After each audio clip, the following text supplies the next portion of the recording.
Bom dia, irmãos. A gente vai começar fazendo a leitura da palavra. A gente vai começar com 3 João. A gente vai ler 3 João e Judas. Assim que os irmãos acharem, podem ficar de pé, por favor.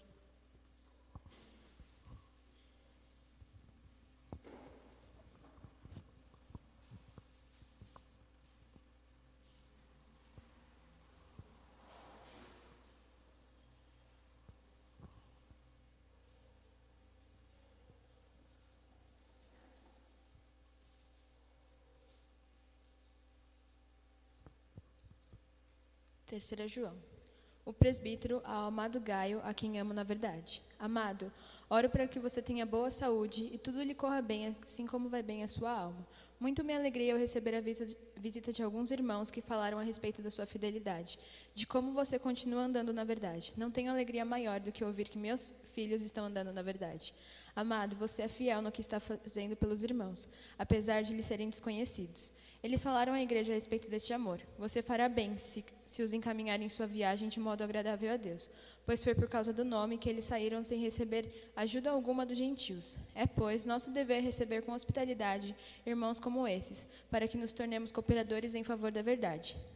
Escrevi à igreja, mas Diótrefes, que gosta muito de ser o mais importante entre eles, não nos recebe. Portanto, se eu for, chamarei a atenção dele para o que está fazendo, com suas palavras maldosas contra nós. Não satisfeito com isso, ele se recusa a receber os irmãos, impede os que desejam recebê-los e os expulsa da igreja. Amados, não imite o que é mal, mas sim o que é bom.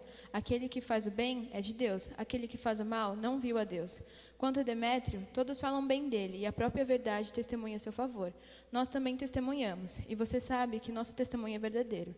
Tenho muito que lhe escrever, mas não desejo fazê-lo com pena e tinta. Espero vê-lo em breve, e então conversaremos face a face.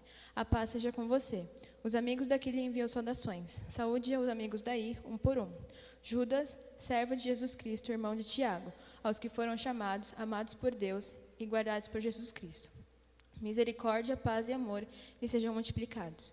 Amados, embora estivesse muito ansioso por lhe escrever acerca da salvação que compartilhamos, senti que era necessário escrever-lhes insistindo que batalhassem pela fé, que de uma vez por toda foi confiada aos santos. Pois certos homens, cuja condenação já estava sentenciada há muito tempo, infiltraram-se dissimuladamente no meio de vocês. Estes são ímpios e transformaram a graça do nosso Deus em libertinagem e negam Jesus Cristo como nosso único soberano e Senhor. Embora você já tenha um conhecimento de tudo isso, espero lembrar-lhes que o Senhor libertou o povo do Egito, mas posteriormente destruiu os que não creram. E quanto aos anjos que não conservaram suas posições de autoridade, mas abandonaram a sua própria morada, ele os tem guardado em trevas, preso com correntes eternas para o juízo do grande dia. De modo semelhante a este, Sodoma e Gomorra e as cidades ao redor se entregaram à imoralidade e às relações sexuais antinaturais. Estando sob o castigo do fogo, elas servem de exemplo. Da mesma forma, esses sonhadores contaminam o próprio corpo, rejeitam as autoridades, difamam os seres celestiais. Contudo, nem mesmo o arcanjo Miguel, quando estava disputando com o diabo acerca do corpo de Moisés, ousou fazer acusação injuriosa contra ele, mas disse: o Senhor o repreenda. Todavia, estes tais difamam tudo que não entendem, e as coisas que entendem por instinto, como animais irracionais, nessas mesmas coisas se corrompem. Ai deles, pois seguiram o caminho de Caim, buscando lucro, caíram no erro de Balaão, e foram destruídos na rebelião de Corá. Esses homens são rochas submersas nas festas de fraternidade que vocês fazem, comendo com vocês de forma desonrosa. São pastores que cuidam de si mesmos. São nuvens sem águas impelidas pelo vento. Árvores de outono sem frutos, 2 vezes mortas, arrancadas pela raiz. São ondas bravias espumando seus próprios atos vergonhosos. Estrelas errantes para as quais estão reservadas para sempre as mais densas trevas. Enoque, o 7ª parte de Edão, profetizou acerca deles. Vejam, o Senhor vem com milhares e milhares de seus santos para julgar a todos e convencer todos os ímpios a respeito de todos os seus atos de impiedade, que eles cometeram impiamente, e acerca de todas as palavras insolentes que os pecadores ímpios falaram contra ele. Essas pessoas vivem se queixando, descontentes com a sua sorte, e seguem os seus próprios desejos impuros. São cheias de si e adulam os outros por interesse. Todavia, amados, lembrem-se do que foi predito pelos apóstolos do nosso Senhor Jesus Cristo. Eles diziam a vocês: nos últimos tempos haverá zombadores que seguirão seus próprios desejos impuros. Estes são os que causam divisões entre vocês, os quais seguem a tendência da sua própria alma e não têm o Espírito. Edifiquem-se, porém, amados, na santíssima fé que vocês têm orado no Espírito Santo. Mantenham-se no amor de Deus enquanto esperam que a misericórdia de nosso Senhor Jesus Cristo os leve para a vida eterna. Tenham compaixão daqueles que duvidam. A outros salvem, arrebatando-os do fogo. A outros ainda mostrem misericórdia com temor, odiando até a roupa contaminada pela carne. Aquele que é poderoso para impedi-los de cair e para apresentá-los diante da sua glória, sem mácula e com grande alegria, ao único Deus, nosso Salvador, seja glória, majestade, poder e autoridade mediante Jesus Cristo, nosso Senhor, antes de todos os tempos, agora e para todo sempre. Amém. Vamos orar?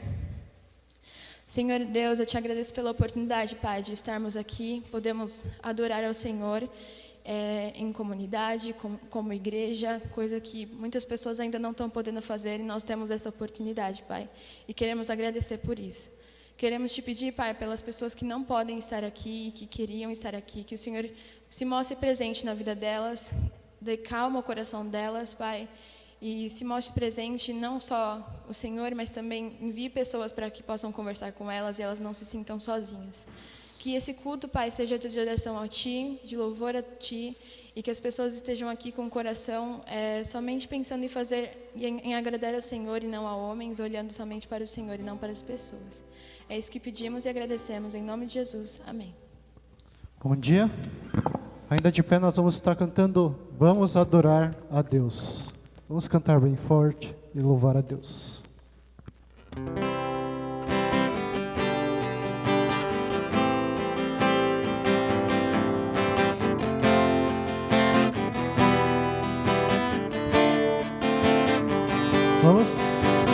Vamos adorar a Deus. Vamos adorar a Deus. Vamos invocar seu nome. Vamos adorar a Deus. Vamos adorar. Vamos adorar a Deus. Vamos adorar a Deus. Vamos invocar seu nome. Vamos adorar a Deus. Ele veio em minha vida num dia especial, trocou meu coração por um outro sem igual, e essa é a razão porque eu digo que vamos adorar a Deus. Ele veio em minha vida num dia especial, trocou meu coração por um outro sem igual, e essa é a razão porque eu digo que vamos adorar a Deus. Vamos adorar a Deus. Vamos adorar a Deus. Amém? Pode sentar?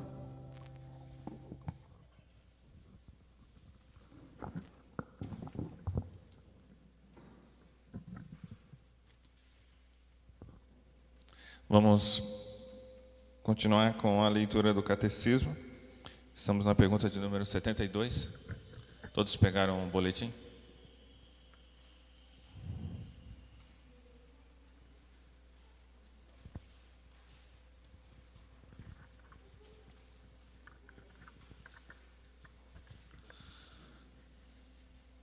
irmão João fez o catecismo na Igreja Católica. Eu acho que ele não imaginava fazer de novo aqui, imaginava? Estamos na pergunta de número 72. Eu pergunto e leio a resposta, em seguida pergunto novamente e os irmãos respondem a uma só voz, assim fica bem frisado. Pergunta de número 72. Como a palavra se torna eficaz para a salvação? O Espírito de Deus faz da leitura e especialmente da pregação da palavra meios eficazes de convencer e converter os pecadores e de edificá-los em santidade pela fé para a salvação. Agora eu pergunto e os irmãos respondem. Como a palavra se torna eficaz para a salvação?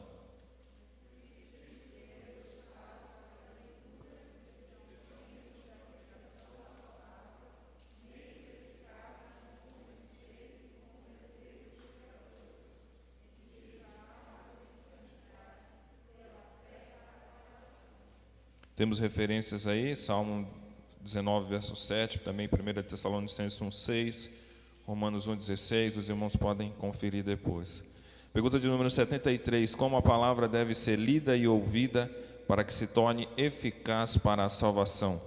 Para que a palavra se torne eficaz para a salvação, devemos ouvi-la com diligência, preparação e oração, recebendo-a com fé e amor, gravando-a no coração e praticando-a na vida. Como a palavra deve ser lida e ouvida para que se torne eficaz para a salvação?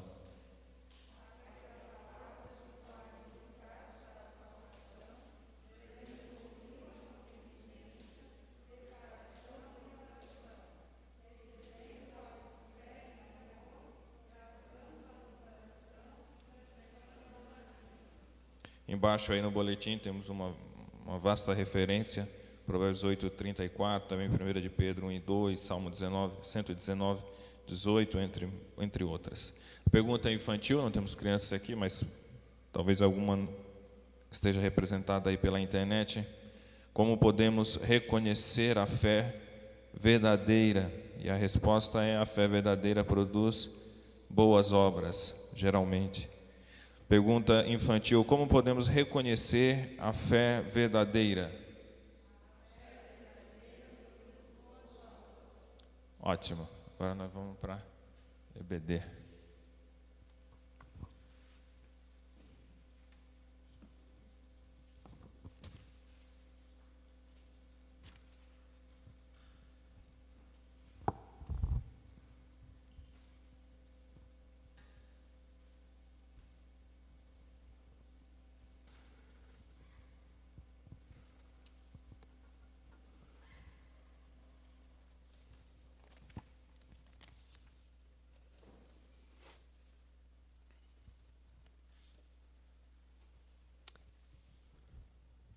Som. Bom dia a todos. Nós vamos dar sequência à série de aulas no livro de Abacuque, então você pode abrir a sua Bíblia em Abacuque.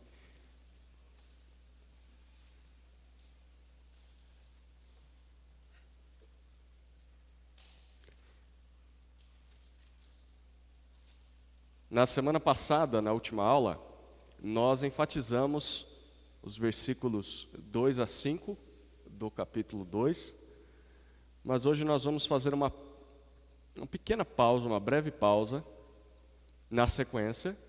Vamos retornar lá para o versículo 1, então Abacuque 2, versículo 1. Faremos uma introdução, nos baseando em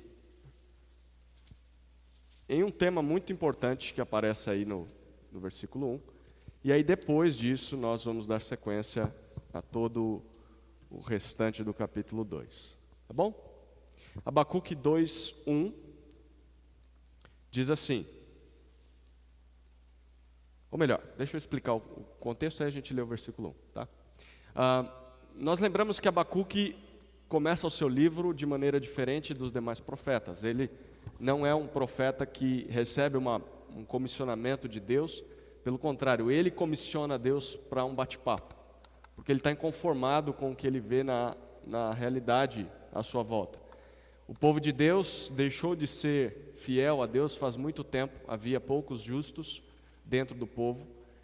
A maioria, liderada pelo rei e pelos sacerdotes, era ímpia, era corrupta, era injusta, e o que ele via era opressão da parte dos poderosos sobre os mais vulneráveis, os mais fracos, frágeis, e aparentemente Deus não fazia nada.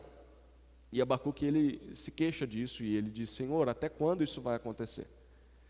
Porque o Senhor não faz nada, a coisa parece que piora, porque os homens, é como se não houvesse limite para o mal deles, e isso dentro do povo do Senhor.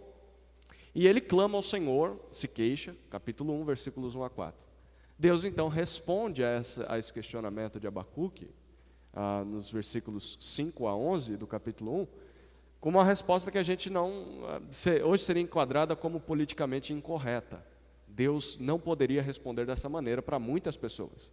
Mas Deus responde: olha, eu nunca parei de trabalhar, Abacuque.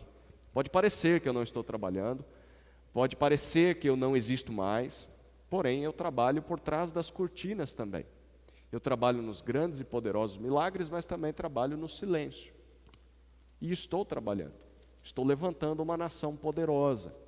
Olhe para o horizonte. E Abacuque olha, e o que levantava no horizonte era uma grande poeira levantada por um terrível exército. Os caldeus, ou os babilônios. Os caldeus destruíam tudo que viam pela frente. Eles não tinham nenhum tipo de ética militar. Eles destruíam, devastavam, e assim eles cultuavam a sua própria força, o seu próprio poderio militar. E Deus diz: está vendo eles lá no horizonte? Não é o diabo que está levantando eles. Não é o acaso que está levantando eles. Sou eu que estou levantando eles. Eu estou levantando eles, eles estão destruindo nações, mas o objetivo principal deles estarem sendo tão vitoriosos é para que eles marchem contra Judá. Você está reclamando que o meu povo está nessa situação? Pois bem, eles são a disciplina ao meu povo. Eles vão devastar vocês. E aí a gente sabe o que acontece, né? Abacuque, como todos nós, eu creio, questiona: Deus, como assim? Tudo bem que o Senhor poderia mandar uma praga, o Senhor poderia fazer com que alguém se levantasse e produzisse uma reforma nacional, mas trazer uma nação ímpia, pior do que Judá, para punir Judá, isso não faz sentido.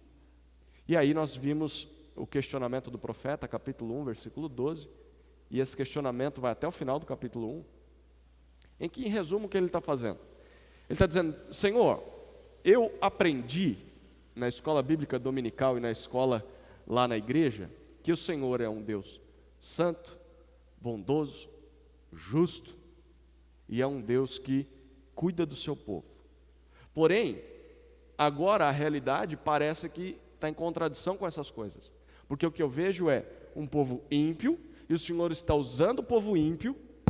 Esse povo ímpio vai causar o mal dentro da nossa nação, e parece que o Senhor vai destruir a própria nação. E naquela época, se um exército de uma nação conquistasse o exército de outra nação, a ideia era de que o Deus do exército vencedor era mais forte que o Deus do exército perdedor. Ou seja, para Abacuque ele está entendendo: se Judá vai perder para os babilônios, o Deus dos babilônios vai parecer mais poderoso que o nosso Deus. E nós sabemos que não.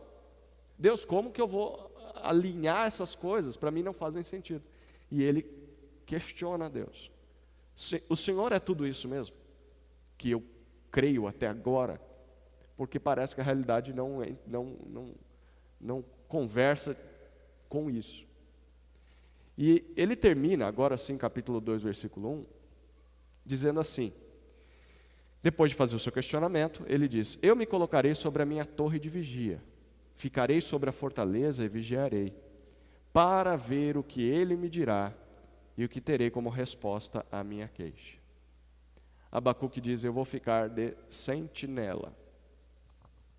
A torre era um local onde o soldado ficava, a torre de vigia, observando ao longe. Então as cidades eram construídas, na sua maioria, em locais altos, fortificadas por muros e com torres de vigia, sentinelas. E ali ficava um soldado que passava a madrugada toda acordado, enquanto todos dormiam, para ver se vinha algum mensageiro. Então ele conseguia ver todos os cantos da cidade ao longe, para ver se vinha algum mensageiro de guerra, para dizer, olha, o nosso exército foi vitorioso contra o inimigo, ou o nosso exército perdeu e eles estão vindo para derrotar a cidade, ou para ver se havia vindo algum mensageiro simplesmente dizendo, olha, nós queremos entrar em guerra contra vocês, nós temos uma notícia para vocês, enfim. Então o sentinela ficava ali em cima, só observando. E Abacuque diz, eu vou me separar de todo o povo, eu vou subir lá e vou ficar lá, até eu ver uma boa notícia vindo, ou uma má notícia, sei lá, eu quero uma resposta ao meu questionamento, não faz sentido, e ele cria que Deus iria responder. Então ele sobe nessa torre e fica lá, e a gente sabe que Deus responde com uma visão. A gente já vai falar sobre a visão daqui a pouco, mas primeiro a gente quer enfatizar essa postura de Abacuque em se isolar, esperando uma resposta de Deus ali na torre. Vamos falar um pouquinho hoje sobre, antes de continuar com a resposta que Deus dá para Abacuque, vamos tentar pensar um pouquinho sobre solitude, não sobre solidão, mas como solitude. Os irmãos devem ter percebido que o José parece que está com a voz mais rouca, deve ter tomado muito pó ontem, aí quebrando o palco que está aí. E deixa eu fazer um parênteses aqui. A gente tem pensado em fazer mudanças, e uma delas é o palco, os irmãos perceberam. Esse palco foi feito quando o Onéias estava aqui, tive ontem com o Onéias até a noite. Sei que José vai visitar ele nos próximos dias aí também. O Onéias está em Iracemápolis, aqui, para frente de Limeira. E hoje à noite vai ser o primeiro culto lá, depois que teve toda a parada da pandemia.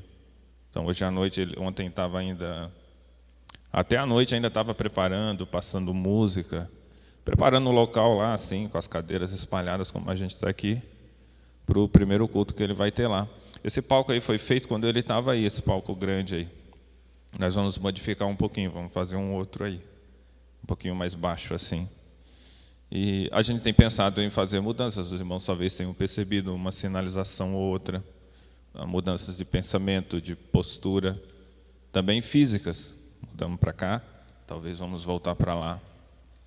E então os irmãos precisam depositar um pouco de paciência e um pouco de confiança.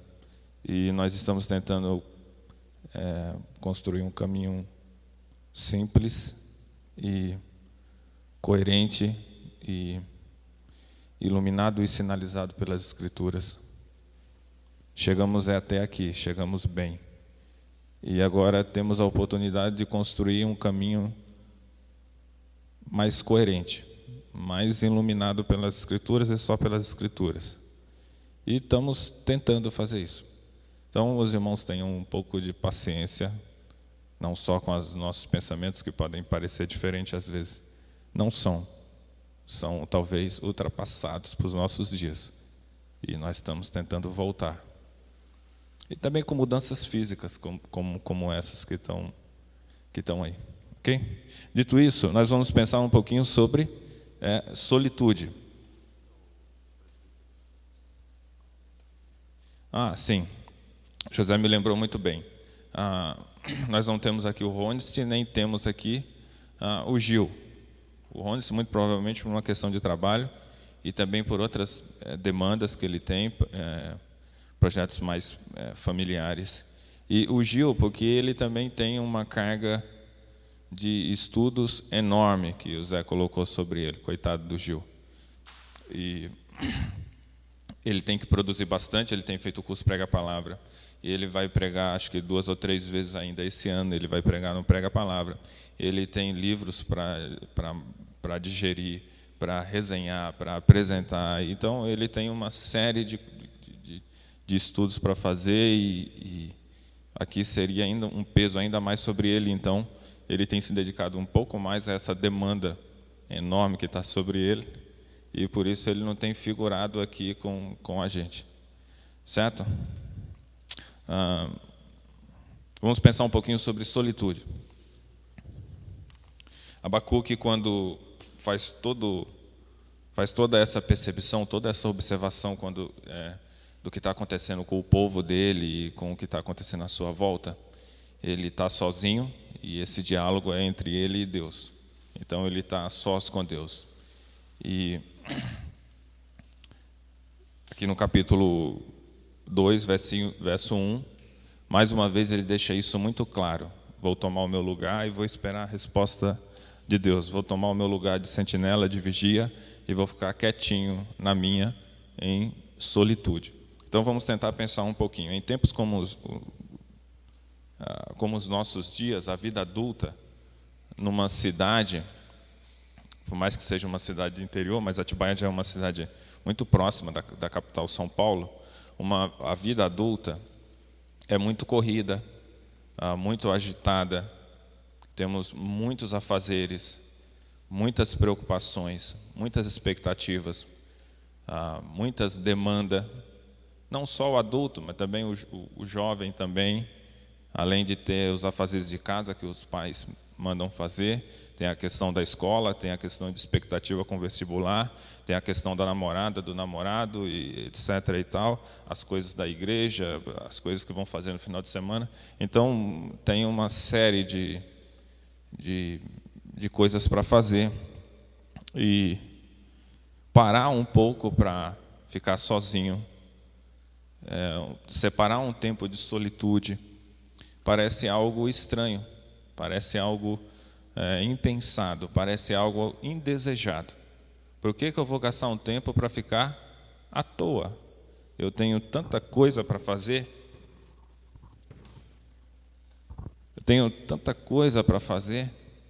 Por que eu vou gastar um tempo do meu dia, ou da minha semana, ou do meu mês, ou do ano que seja, para ficar sozinho? Não quero isso, eu quero produzir. Eu quero estudar, eu quero fazer. Eu tenho um professor do PV, o Davi, os irmãos conhecem muito bem. Ele me disse que nas férias dele ele não consegue dormir. Não consegue dormir nas férias dele. Porque ele tem tanto projeto, tanta coisa para fazer nas férias. Eu preciso, nas minhas férias, fazer isso, fazer aquilo, arrumar a horta do quintal, fazer aquilo outro. Ele não consegue dormir de tanta preocupação, de tantos afazeres que foram acumulando durante o ano e que ele precisa fazer nas férias dele. Uma rotina de afazeres. É mais ou menos a nossa vida também. Só o domingo, exceto ao domingo, e por algumas horas, né? Mas eu quero convidar os irmãos a pensarem um pouco mais sobre a solitude como uma disciplina espiritual e como uma disciplina importante para a condução da vida. Vamos tentar definir um pouquinho o que é solitude e distinguir um pouquinho de solidão. Solidão é sentir-se só. A pessoa se sente só. Não necessariamente ela está só. Talvez ela esteja aqui, talvez algum dos irmãos se sintam só. Mesmo estando no meio de pessoas, mesmo tendo uma família grande, barulhenta, e trabalhando numa grande empresa com muitos funcionários, ou estudando numa escola muito grande, talvez a pessoa se sinta só. E isso é solidão. A pessoa se sente só.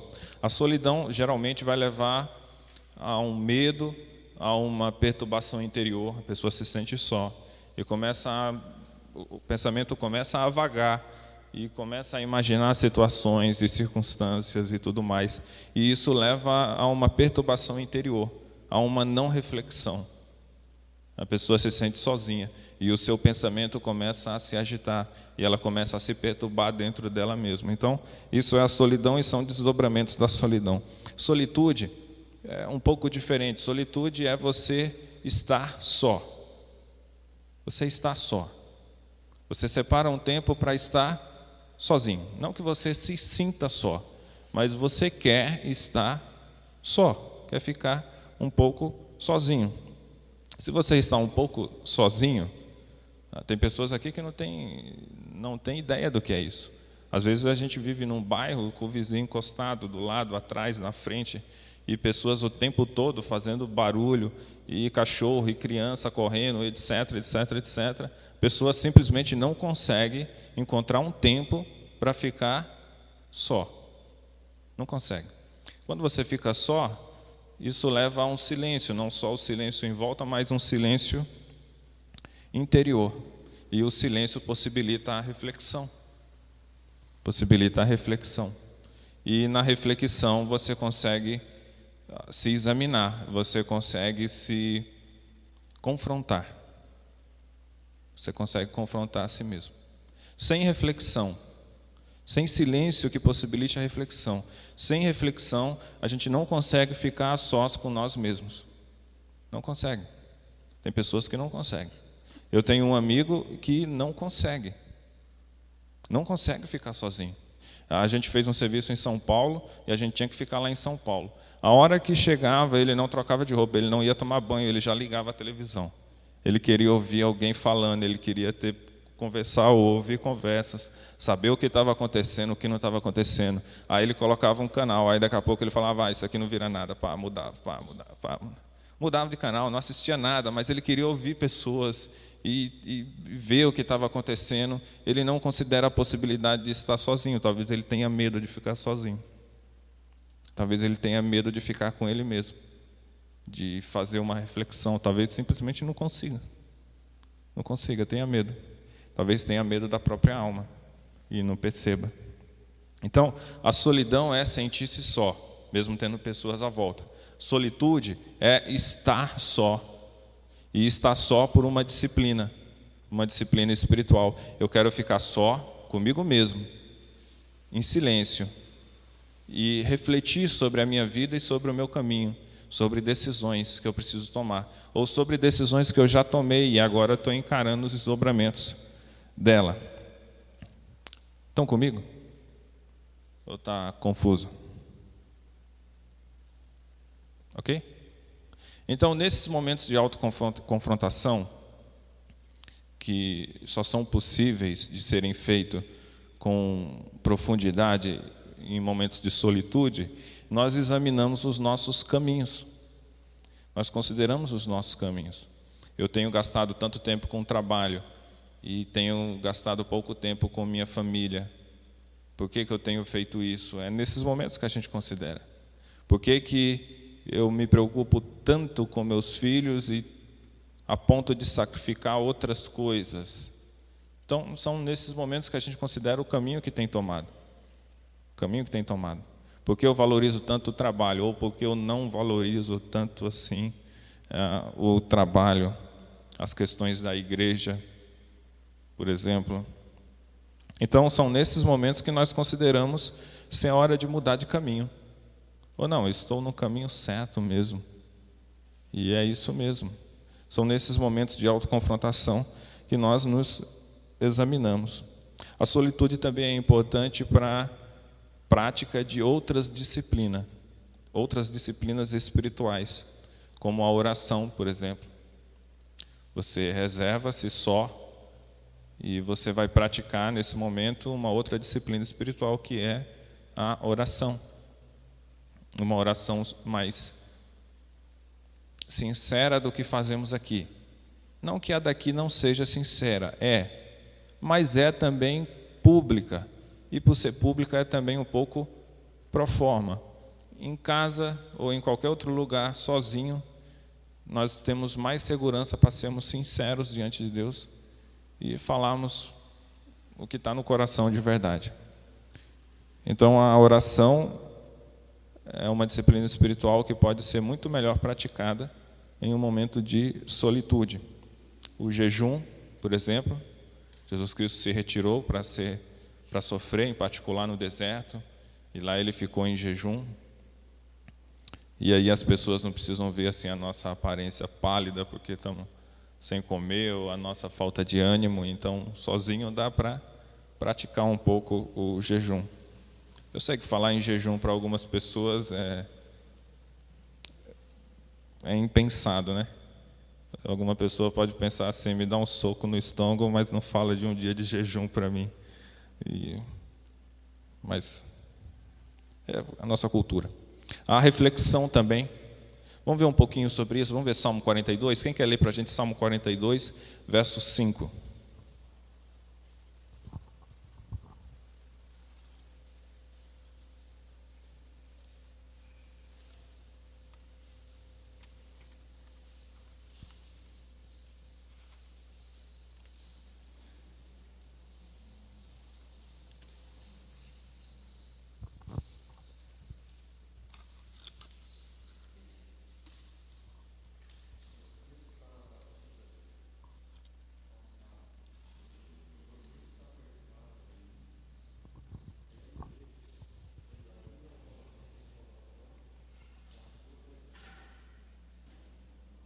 Ok. Por que está tão abatida, ó minha alma? Quer ler novamente no microfone para ficar mais registrado aí?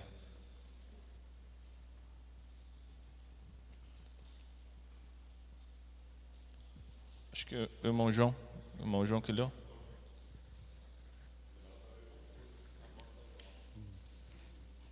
Por que está abatida, ó minha alma?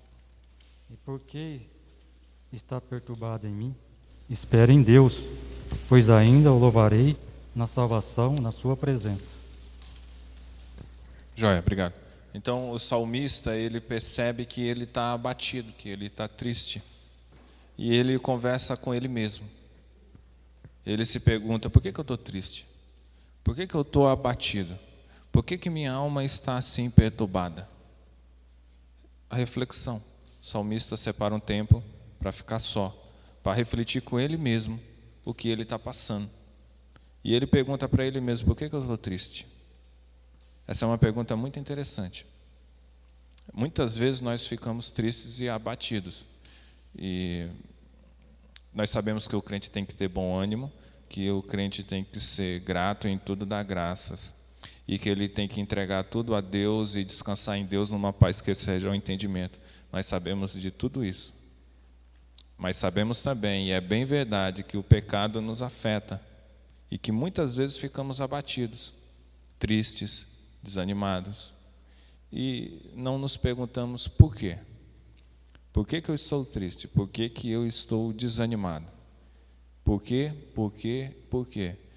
Na primeira resposta, nós vamos achar respostas superficiais. Na primeira pergunta, respostas superficiais. Pergunta de novo, por quê? Por que eu estou triste? Por que eu estou desanimado? Talvez nós encontremos lá no fundo do coração uma motivação ou uma frustração. O salmista, ele separa esse tempo para reflexão e ele pergunta para ele mesmo, por que a minha alma está abatida? Por que eu estou triste? Então, a solitude, ela possibilita a prática de outras disciplinas espirituais, como a oração, como o jejum, como a reflexão, entre outras. Falar um pouquinho sobre a prática, como que podemos praticar isso? Podemos praticar isso de muitas formas, em pequenos momentos, quando estamos dirigindo, por exemplo, quando estamos fazendo uma caminhada sozinho, um passeio no parque, indo para o trabalho, quem vai para o trabalho de ônibus, de fretado. Então, temos muitos momentos assim de praticar a solitude, de refletir um pouco. É difícil a gente pensar nisso com as redes sociais. As redes sociais tomam até os últimos minutos nossos antes da gente fechar o olho para dormir. Só nos resta talvez aquele momento ali que a gente está deitado, esperando fechar o olho para dormir. E aí o celular está na mão, no peito, do lado, e a gente adormece junto com o celular praticamente. E as redes sociais têm sido um obstáculo para isso, né? A comunicação virtual é constante, a interação é constante. As pessoas levam o celular até para o banheiro para tomar banho e estão olhando ou ouvindo alguma coisa na rede social. Mas é importante tentar separar um tempo para solitude, para reflexão. Talvez se planejar a semana, separar um tempo durante a semana, 1 hora, 2 horas, sei lá, um dia no mês, um dia no ano.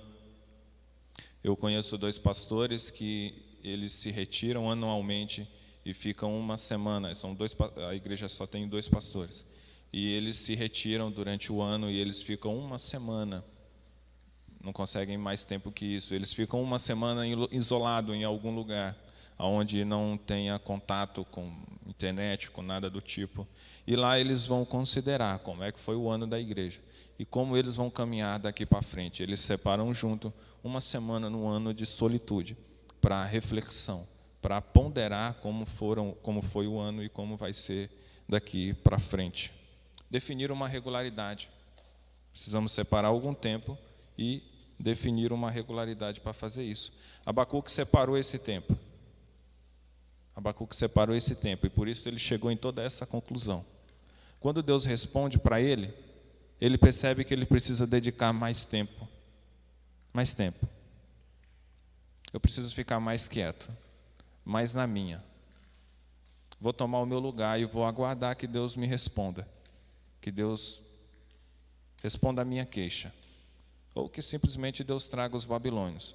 Mas toda essa reflexão e todo esse momento de serenidade em Abacuque só é possível porque ele dedicou um tempo para estar a só com ele mesmo e refletir sobre a sua vida e sobre o que está acontecendo à sua volta.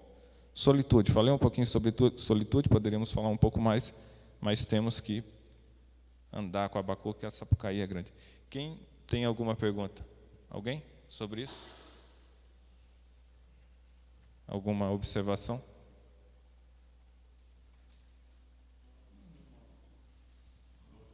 A oração, você falou que aqui é uma oração mais simples, que a gente não expressa tudo o que quer. Realmente é verdade isso. A oração da gente, quando a gente faz no nosso íntimo, é uma oração mais sincera, onde não temos vergonha de falar o que pensamos, o que queremos. Nesse momento, eu creio que seja uma oração mais íntima com Deus, né? Sim, sim. Sem dúvida alguma. O irmão João queria comentar alguma coisa?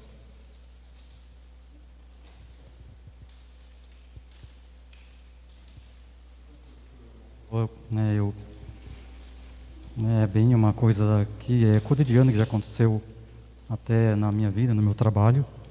Pensando sobre Abacuque, né? Sobre Abacuque olhar toda aquela situação, né, diante dele, e de repente ele quer que algo seja feito de acordo com o que ele imaginava que fosse feito, e Deus traz totalmente a situação ao contrário do que ele pensava. Aí ele talvez questiona Deus, mas por que o ímpio, né? Por que o Senhor trazer um ímpio, né, para castigar o teu povo que conhece ao Senhor, e eles nem imaginam quem é o Senhor, eles cultuam outros deuses, né?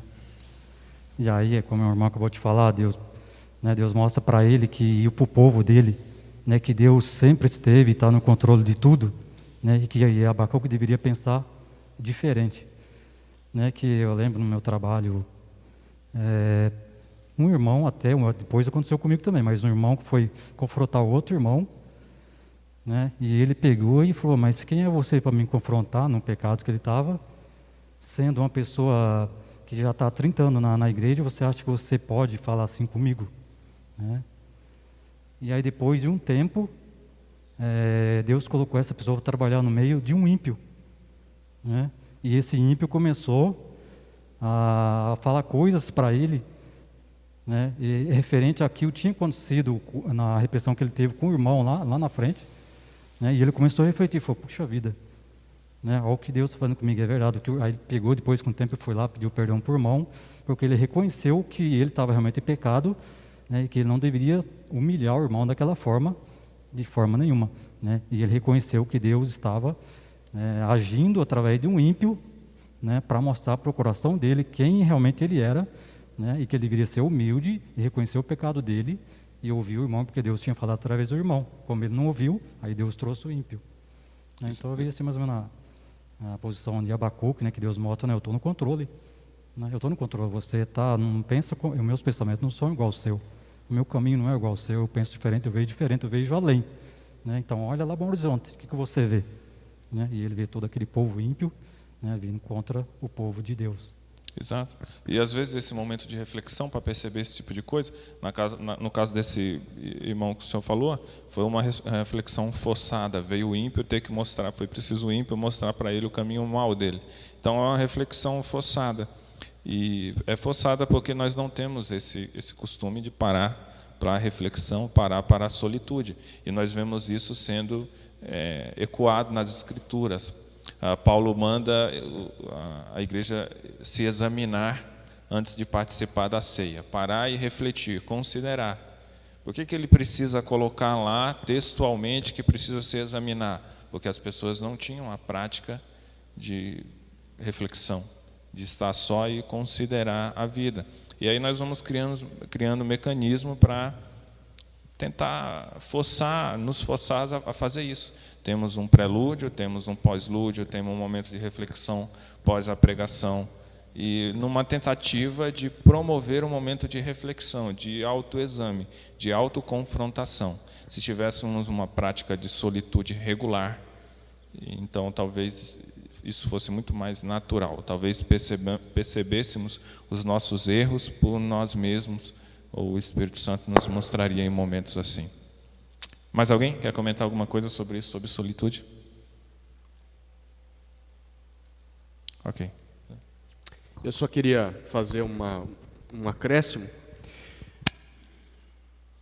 Exatamente a falta de solitude, ela produz muita arrogância individual e muita resistência a algum tipo de crítica ou exortação. O irmão citou um exemplo em que isso aconteceu. Mas isso já é previsto pela palavra de Deus. Rapidamente, abra sua Bíblia no Salmo 19. O Salmo 19 é aquele salmo em que o salmista está ensinando o povo de Israel sobre luzes que revelam. Primeiro ele fala que a luz do sol revela todas as obras que Deus fez. O Salmo 19 começa do versículo 1 até o versículo 6 dizendo isso, que os céus revelam a glória de Deus, e o sol ele manifesta isso, e todos têm acesso em qualquer canto do mundo. Essa é a primeira luz que mostra o que Deus fez, mostra que é um Criador. A segunda luz é uma luz mais profunda, é a luz da palavra de Deus, versículos 7 até 10, ele fala sobre, ou até o 11, ele fala sobre a palavra de Deus. Ela é limpa, ela é pura, ela é perfeita, ela é fiel, e ela ilumina o ignorante, o simples, o tolo, e ela torna essa pessoa sábia. E aí, por fim, ele fala, olha, ela não só ilumina o caminho onde eu vou seguir, mas ilumina também dentro de mim. E eu quero enfatizar os versículos 11 até 14, ele diz assim, também o teu servo é advertido por meio deles. Ele está falando dos testemunhos de Deus, da palavra de Deus. E há grande recompensa em segui-los. Olha a pergunta dele. Quem pode discernir os próprios erros? É uma pergunta retórica. A resposta é não, ninguém. Quem pode? Ninguém. Se uma pessoa diz, eu já sei onde eu tenho errado, ela está enganada. Porque o salmista diz, ninguém pode. Sozinho, não pode. Nós precisamos de terceiros para mostrar os nossos erros. E não só pessoas, mas em especial a palavra. Porque ele está falando sobre a palavra. Eu não consigo discernir os meus erros, Deus. E a reflexão que é gerada pela solitude, ela vai provocar esse tipo de postura. Deus, eu não sei onde eu tenho errado, me ajuda a perceber. E ele continua dizendo, absolve-me dos que me são ocultos. Há erros em que eu nem sei que tenho cometido. E ele está refletindo sobre isso, pensando sobre isso. E ele continua, guarda também o teu servo da arrogância para que não me domine. O que tem a ver a arrogância com pecados ocultos? Pecados que nós não reconhecemos.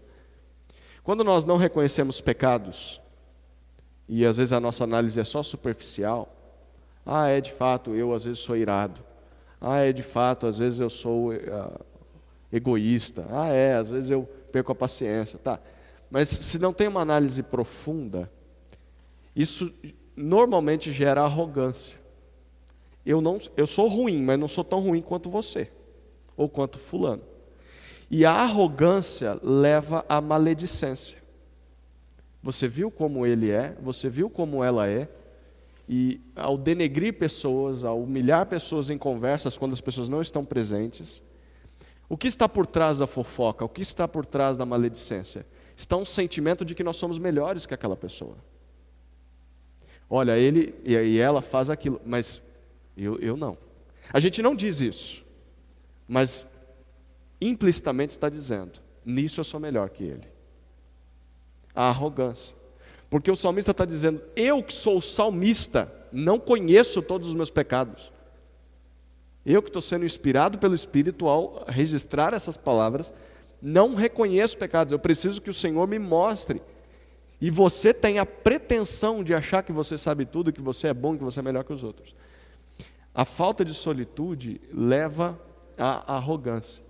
E a nossa voz, quando não há solitude, a nossa voz é muito doce para nós mesmos.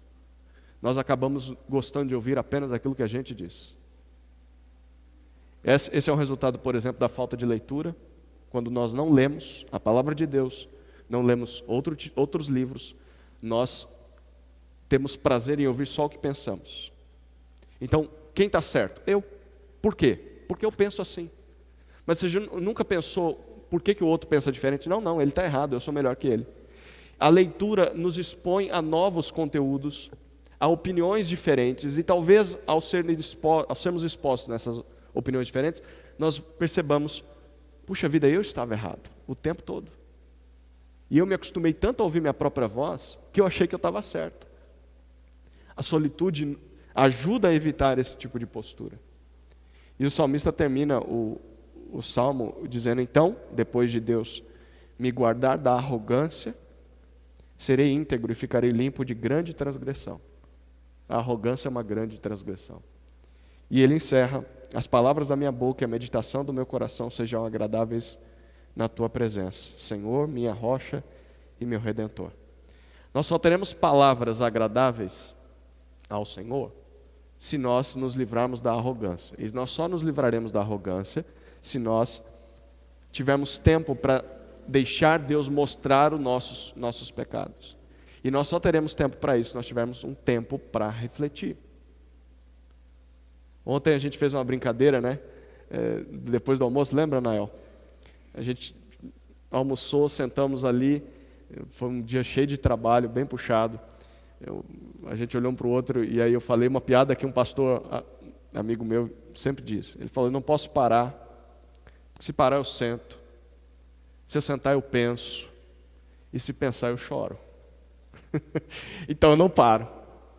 E a gente sentou e a gente quase chorou. De pensar o quanto já tinha feito, o quanto faltava fazer. A gente só conseguiu fazer isso depois de parar. As dores começaram a se manifestar. E a gente começou a pensar, o que eu estou fazendo aqui num sábado de feriado prolongado, e eu estou arrebentando as minhas costas. E aí a gente chorou um pouco, depois voltou a trabalhar. Mas a reflexão, ela provoca isso. Você deve parar, porque se você parar, você senta. E se você sentar, você pensa. E se você pensar, você vai chorar. E o choro faz bem. O choro por quem eu sou por dentro. A sujeira que está aqui dentro. Deus, que imundícia. Eu não percebia isso. Por quê? Porque eu estou na correria. Eu não consigo refletir na correria. Se nós tivéssemos mais isso, nós teríamos menos fofoca na igreja. Nós teríamos menos brigas na igreja. Nós teríamos pessoas mais servas, porque ao parar e pensar, você começa a pensar, poxa, eu preciso orar por fulano, eu preciso visitar Beltrano, eu preciso ajudar aquela pessoa, eu preciso pensar nos outros. Nós naturalmente teríamos uma igreja mais madura e saudável. E às vezes nós queremos que essas coisas aconteçam, uma igreja saudável, madura, vibrante, pulsante, por fazer coisas. Atividades. Isso não produz esse tipo de mudança. Esse tipo de mudança só acontece quando nós estamos em solitude. Então, talvez você seja uma das pessoas, como eu, interessada mudança da nossa igreja, na maturidade da nossa igreja, na profundidade da nossa igreja no conhecimento bíblico, no relacionamento com Deus e no discipulado. E talvez a resposta não esteja em fazer mais coisas. Parece que a resposta é em deixar de fazer tanta coisa e ter mais tempo a sós com Deus. Se 10, 15, 20, 30 pessoas na nossa igreja começar a fazer isso constantemente, você vai começar a ver frutos disso no dia a dia da igreja. Não só os domingos, mas no dia a dia. Então a nossa oração é para que tenhamos mais tempos assim. Alguém quer comentar alguma coisa, perguntar, acrescentar? Regina, vai chegar aí o microfone, Regina.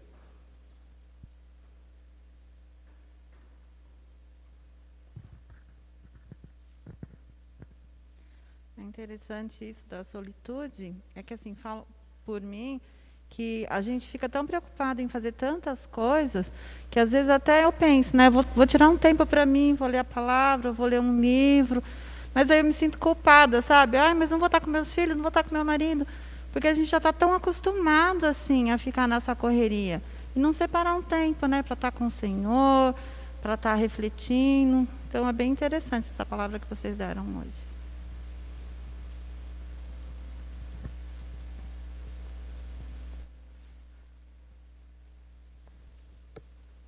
É um desafio, né? Por exemplo, eu consigo ficar um tempo mais quieto em casa. Por exemplo, eu não consigo ir para a praia ficar 2, 3 dias na praia. Não dá para mim. Entende? Eu fico lá, aí eu fico vendo o pessoal que mora lá com um carrinho, uma cadeira, indo para a praia. Uma quarta-feira, uma quinta-feira, 10 horas da manhã, 3 horas da tarde. E eu falo, não é possível. Tinha que estar trabalhando. O que eu estou fazendo aqui? Eu deveria estar trabalhando. É dia de trabalho. Não dá, eu não consigo ficar. Em casa eu consigo ter momentos assim, a sós, ficar mais quieto. Mas porque em casa eu estou perto de tudo. E eu interrompo esse momento a qualquer hora. Ou sou interrompido a qualquer hora. Então eu consigo separar um tempo para ficar sozinho e meditar. Mas só um tempinho. Porque daqui a pouco eu tenho que fazer alguma outra coisa. É um desafio. O que pode acontecer é você tentar unir a sua rotina a isso.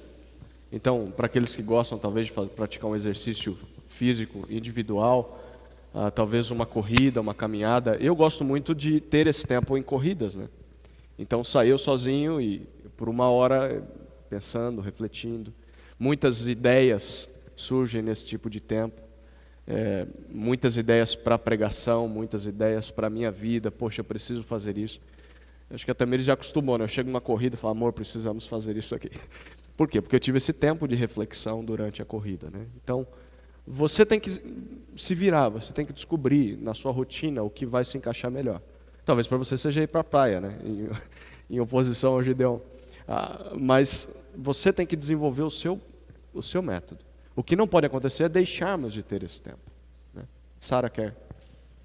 O interessante é que o mundo tem falado para a gente fazer o contrário, né? Não tirar um tempo sozinho. Você tem que estar sempre produzindo, sempre fazendo alguma coisa, senão você é um inútil na sociedade. Tem propagandas agora nos stories que é tipo, você está parado aí mexendo no celular, fazer alguma coisa de útil. Não tira um tempo para você, mas tipo, vai produzir, vai fazer tal coisa. E eles sempre incentivam você a estar na produtividade, não parar, tirar um tempo para você mesmo e pensar, mas sempre produzir, produzir, produzir e não parar. Exatamente. A visão da nossa sociedade aqui ocidental é nós sempre temos que produzir conteúdo. O útil é aquele que faz algo. Tem uma letra do compositor Marcos Almeida, de um grupo que vale a pena você ouvir, chamado Palavra Antiga. E o título da letra é Esperar é Caminhar. Parece contraditório, né? Estou esperando, mas estou caminhando. É interessante a resposta de Deus para Abacuque. Lembra qual que é? Eu estou em silêncio, mas estou trabalhando. Eu não estou aparecendo, mas eu sempre trabalhei o tempo todo. Deus nos mostra isso. O Shabat, o 7º dia, o dia do descanso, foi o dia que Deus parou a sua obra. Deus já nos ensina um padrão, você tem que parar. Haverá momentos em que você vai parar, você deve parar. Essa letra do Marcos Almeida, ela tem... eu vou ler a letra aqui, não vou cantar, mas vou ler. Ele diz assim: quando espero a chuva chegar, tu vens com o teu vento. Quando espero tua voz estrondar, tu vens com o silêncio. Eu espero em ti, embora sem saber como tu dirás. Eu não sei, mas esperarei. Quando espero o mar se abrir, vejo os meus pés sobre as águas. Quando espero o fogo arder, ouço a brisa suave. Mesmo sem saber como tu dirás, dentro de mim reinará a tua paz, que me faz saber que esperar em ti é sempre caminhar. Esperar também é caminhar. Então, ter um tempo para parar, para refletir, muitas vezes vai produzir muito mais do que uma semana de trabalho. Aquele tempo de se rever, se reavaliar, como o Gideão citou o Salmo 42, de se questionar: por que eu estou fazendo o que eu faço? Talvez isso vai mudar o rumo da sua vida, o rumo da criação dos seus filhos, o rumo profissional, o que você vai fazer com os seus irmãos. Porque você parou. Porque você parou. O que a gente percebe pela experiência é que muitas pessoas chegam ao final da vida sem nunca terem pensado sobre para onde estavam indo. E ao término de suas vidas, eles percebem: poxa, eu não gosto do final da minha vida. Eu gostaria de ter feito tudo diferente se eu tivesse tempo. Você teve tempo. Você só não parou para pensar. Não dá para voltar atrás. Então, agora é o momento. Pensar, reavaliar, deixar Deus falar no silêncio. E caminhando, caminhando. Mais alguém? A gente tem que lidar com o resto de Abacuque ainda, né? Vamos para Abacuque 2. Abacuque, depois de ter esse tempo, Deus o responde.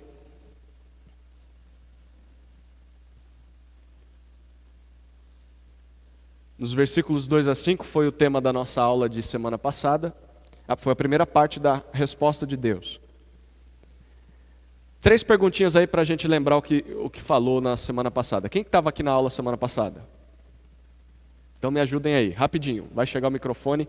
Ou pode ser, vamos ver, se a resposta for muito longa, vai com o microfone. Versículos 2 a 5. O que Deus diz a Abacuque a respeito da visão revelada a ele? Deus, então lá, enquanto Abacuque está na torre, Deus lhe dá uma visão. A resposta de Deus é em forma de visão. E o que Deus diz sobre essa visão?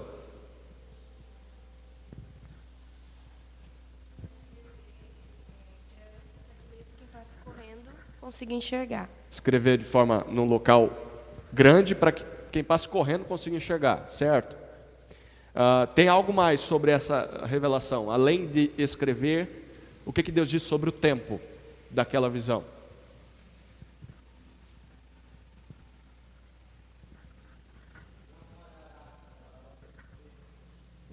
Não falhará, vai ser cumprida, Regina? Mesmo que demore, mas vai ter o tempo que vai acontecer. É para esperar, certo? Muito bom, isso mesmo. Segunda pergunta. Que o tempo, só sobre o tempo, que o tempo seria próximo, que ele se cumpriria até enquanto vida de Abacuque, com certeza. Sim.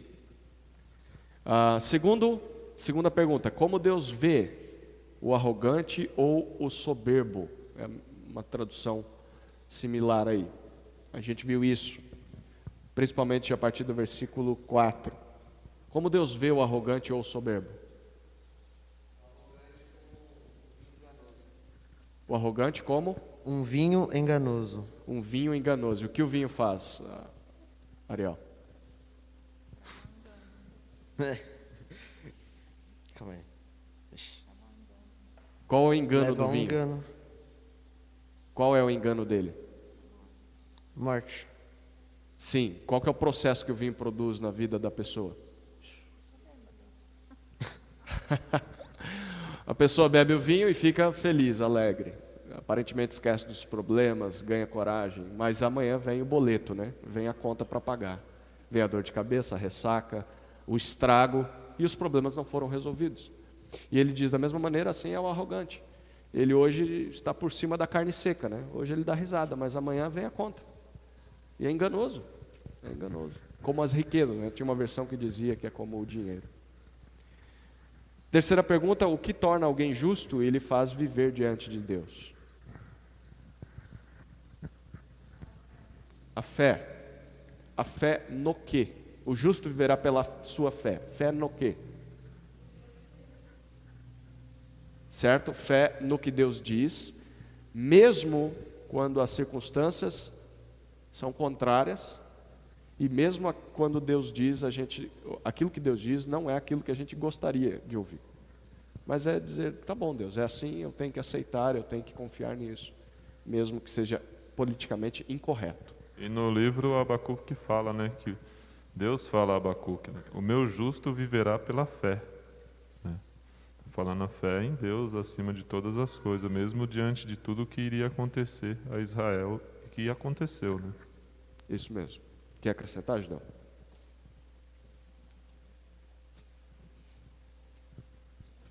O justo viverá pela fé, eu acho muito legal essa expressão. E eu gosto de futebol, nem todos aqui gostam de futebol, mas eu gosto muito de futebol. E viver pela fé me vem sempre à cabeça do jogador de futebol. E para quem gosta de futebol sabe muito bem quem é Cristiano Ronaldo, o português. E quando ele estava no Real, algum outro jogador pegava a bola lá no meio-campo e ele muitas vezes, ele disparava lá do meio-campo ou de trás do meio-campo e ele arrancava com tudo. Ele ia correndo com tudo para a área. O outro jogador que estava com a bola, ele tinha certeza que o outro jogador ia jogar a bola para ele na área? Não. Quem garante que o outro jogador não ia tocar para um outro qualquer? Ou que ia perder a bola, ou que a bola ia sair para a lateral? Muita coisa poderia acontecer. Mas se a bola fosse alçada na área, ele estaria lá. E muitos gols ele fez assim, muitos gols. Um outro jogador pegava a bola lá qualquer e ele disparava com tudo para a área. Se a bola vai chegar lá para eu fazer o gol é outra história, mas se chegar, eu vou estar lá. Eu vou estar lá. Então, viver pela fé, guardadas as devidas proporções, é vivermos de acordo com o que imaginamos de Deus. Se Deus vai fazer de fato, é com Ele. Quando, também é com Ele. Mas eu vou fazer o meu aqui, em coerência com Deus que eu creio. Acho muito legal essa expressão, viver pela fé. Vamos começar do verso 6, agora a partir do verso 6, e vamos até o verso 19, vamos terminar o capítulo. Certamente vamos terminar o capítulo. Vamos caminhar. Nesse trecho, Deus vai dizer o que vai acontecer com os babilônios. Em resumo, a ideia é de que todos serão punidos por seus pecados, todos. Deus declara aí 5 ais, ele vai falar ai daquele outro, ai disso, ai daquilo. E são condenações aos pecados dos babilônios. Para cada tipo de pecado haverá uma punição específica. Todos os povos oprimidos pelos caldeus zombarão deles com esses 5 as. Todo tipo de pecado haverá uma punição. Vamos ver verso 6. Leio tudo? Vamos ler verso 6. Cadê o verso 6? Todos esses povos um dia rirão dele, com canções de zombaria e dirão: ai daquele que amontoa bens roubados e enriquece mediante extorsão. Não se levantarão de repente os seus credores, não se despertarão os que o fazem tremer. Agora vocês se tornarão vítima deles. Porque você saqueou muitas nações, todos os povos que restaram os saquearão. Pois você derramou muito sangue e cometeu violência contra terras, cidades e seus habitantes. Ai daquele que obtém lucros injustos para a sua casa, para pôr seu ninho no alto e escapar das garras do mal. Você tramou a ruína de muitos povos, envergonhando a sua própria casa e pecando contra a sua própria vida. Pois as pedras clamarão da parede e as vigas responderão do madeiramento contra você. Ai daquele que edifica uma cidade com sangue e a estabelece com crime. Acaso não vem do Senhor dos Exércitos que o trabalho dos povos seja só para satisfazer o fogo e que as nações se afadigam em vão? Mas a terra se encherá do conhecimento da glória de Deus, como as águas enchem o mar. Ai daquele que dá bebida ao seu próximo, misturando-a com o seu furor, até que ele fique bêbado para lhe contemplar a nudez. Beba bastante vergonha, em vez de glória. Sim, beba você também e exponha-se. A taça da mão direita do Senhor é dada a você. Muita vergonha cobrirá a sua glória. A violência que você cometeu contra o Líbano o alcançará, e você ficará apavorado com a matança que você fez de animais. Pois você derramou muito sangue e cometeu violência contra terras, cidades e seus habitantes. De que vale uma imagem feita por um escultor, ou um ídolo de metal que ensina mentiras? Pois aquele que o faz confia em sua própria criação, fazendo ídolos incapazes de falar. Ai daquele que diz à madeira, desperte, ou a pedra sem vida, acorde. Poderá o ídolo dar orientação? Está coberto de ouro e prata, mas não respira. Verso 6: Todos os povos um dia dirão dele, com canções de zombaria, rirão dele, com canções de zombaria, e dirão: ai daquele que amontoou bens roubados e enriquece mediante extorsão. Até quando isso continuará assim? Um dia a coisa vai ficar ruim para os babilônios. Deus está dizendo: olha, um dia vão rir dele, vão rir dos povos babilônios, de todo o seu poderio. Ai daquele que amontoa bens roubados e enriquece mediante extorsão. Não se levantarão de repente os seus credores, não se despertarão os que o fazem tremer. Agora você se tornará vítima deles. Deus está falando: olha, uma hora os babilônios vão ter o deles. Uma hora a coisa vai acontecer para eles. Não vai ficar assim. Eles não vão extorquir, usurpar pelo tempo que quiserem. Uma hora isso vai acabar. E chegou rápido. A Pérsia, sob o comando do rei Ciro, acaba com a Babilônia pouco tempo depois, não muito tempo. E então Deus está falando para Abacuque, fala: olha, Abacuque, os babilônios, eles vão até onde eu deixar, até onde a corda que eu coloquei permitir eles irem. Chega uma hora que eles vão receber o deles. Você acha que não? Você acha que eu estou dormindo? Espera que você vai ver. Escreve aí para ninguém se distrair. Uma hora os babilônios vão receber o deles. Uma hora o pessoal vai cobrar dele o que eles têm feito com os outros povos, com as outras nações. É isso que Deus está dizendo aqui nesse primeiro ai. Ai daquele que amontoa bens roubados. Todas as vezes em que você vê o ai num livro profético ou num livro apocalíptico, em partes de Daniel e em Apocalipse, é um resultado do profeta ou de quem está vendo algo. Deus revelou uma cena, normalmente final, e de juízo, o final de alguém ou de alguma nação, enfim. Então o que está acontecendo aqui é exatamente isso. Deus lá na torre revela a Abacuque o que ele está para fazer com os babilônios. E Abacuque, enquanto está olhando, ele diz: ai, olha o que vai acontecer com aquele e aquele.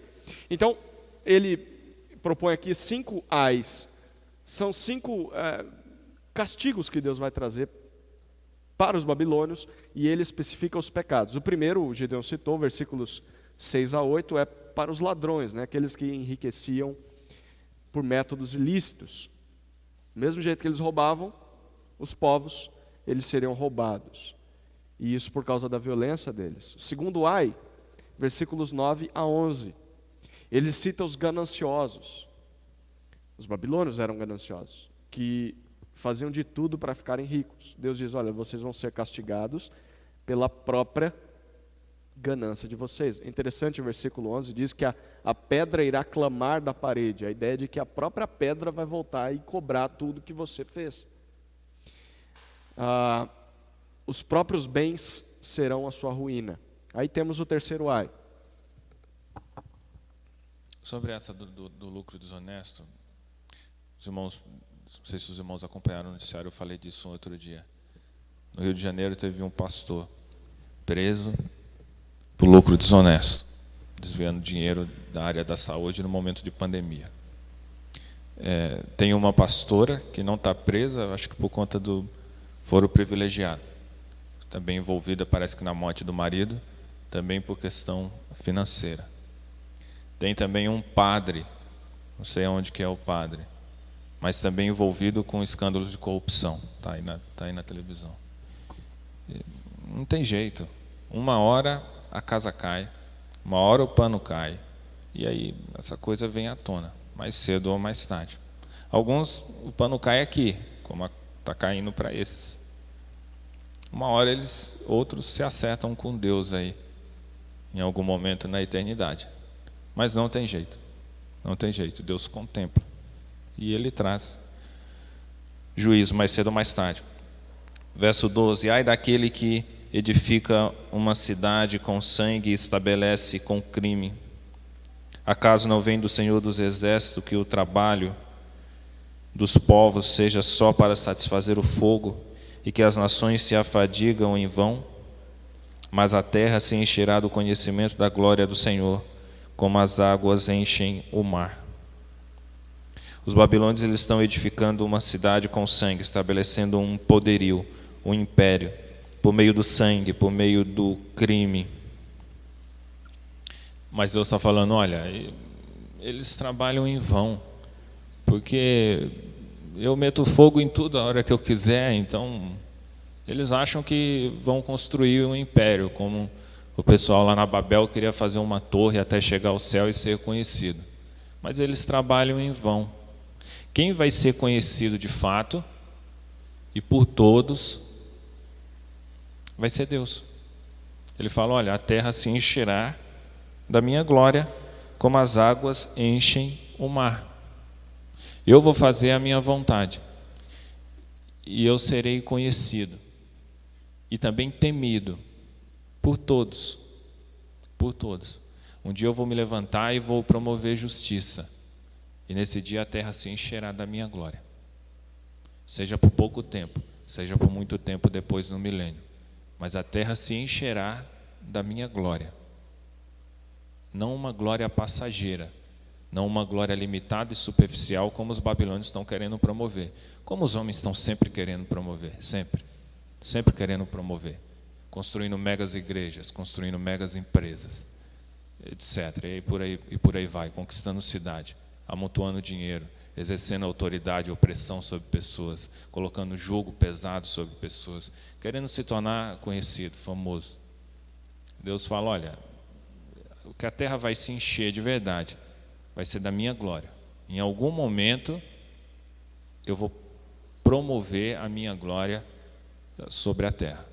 Sobre a terra. As outras coisas, o fogo queima naturalmente, ou queima quando eu quiser que queime. Então, é um trabalho em vão. Os homens não conseguem impedir que o cabelo branqueie na cabeça. Podem pintar, mas ele nasce de novo. Mas quem pode fazer algo efetivo e definitivo é só Deus. Ele fala, olha, a terra vai se encher da minha glória. A hora que eu quiser, a terra vai se encher da minha glória. Os babilônios, daqui a pouco os pés acabam com eles. O quarto ai, nós vemos os versículos 15 até 17. Ai daquele que dá de beber ao próximo, adicionando à bebida o seu furor e o embebeda para ver a sua nudez. A ideia de que eles bebiam e embebedavam os outros para se aproveitar dos outros enquanto estavam bêbados. Terás fartura, versículo 16. Não de honra, mas de vergonha. Eles então continuam bebendo. Vai lá, continua fazendo o que você faz. Porque o cálice, o Senhor vai dar para você de beber de algo mais forte do que o vinho. O cálice da mão direita do Senhor vai chegar a você e a vergonha vai cair sobre a tua glória. A ideia de que o cálice que está na direita de Deus, na mão direita de Deus, é o cálice da ira. Eu estou para derramar uma bebida que você não é capaz de suportar. Eu vou acabar com vocês. Eu vou envergonhá-los diante de todos. Versículo 17, ele cita a violência contra a terra, os animais e os povos. Olha que interessante, Deus se importa com isso. Ele diz, a violência cometida contra o Líbano te cobrirá. Provavelmente, Deus está citando aqui pecados que a Babilônia causava, provocava, contra as terras por onde eles passavam. Então eles devastavam florestas para construir as suas cavalarias, os utensílios para a guerra. Eles acabavam com animais, com a água do local. Crimes ambientais vão ser cobrados de Deus, por Deus desse povo. Ele continua dizendo, a matança feita às feras te amedrontará por causa do sangue derramado e da violência contra a terra, contra a cidade e contra todos os que nela habitam. Um dia Deus vai pedir contas até dos crimes ambientais. Ele vai pedir o dos babilônios, e a gente sabe que vai acontecer isso também no último dia. E aí? Antes de eu falar desse último eu queria observar isso que o José falou. Deus está falando, olha, eu estou vendo o que aconteceu no Líbano. Eu vi o que aconteceu com povos que não me adoram. Com povos que não me adoram. Eu estou vendo o que está acontecendo lá também. E queria trazer uma aplicação muito rápida para a gente. E a gente vê injustiça e desigualdade social à nossa volta em tudo quanto é lugar. Injustiça e desigualdade social. E nós fingimos que essa não é uma questão nossa. Não é uma questão nossa. A questão nossa são os da fé. Primeiro, e depois os que não são da fé. Mas nunca chega dos que não são da fé. E Deus está dizendo, olha, eu olho pelos que também não são adoradores meu. A injustiça é injustiça, não importa quem faça. O pecado é pecado, não importa quem cometa. O crime é crime, não importa quem cometa. Se os que são meu povo e os que não são adoradores meu. Então a gente junta alimentos e a gente monta cestas básicas e a gente dá para as pessoas que vêm aqui pedir alimento. E isso é muito cristão. Mas se a gente se envolver em algum tipo de movimento que promova algum tipo de justiça social, isso não é trabalho nosso, isso é trabalho do Estado. Isso deixa de ser cristão. Como assim deixa de ser cristão? Se a gente dá alimento para o que passa fome, isso é cristão. Se a gente faz alguma coisa para que esse não passe fome, então isso não é cristão. Isso é trabalho do Estado.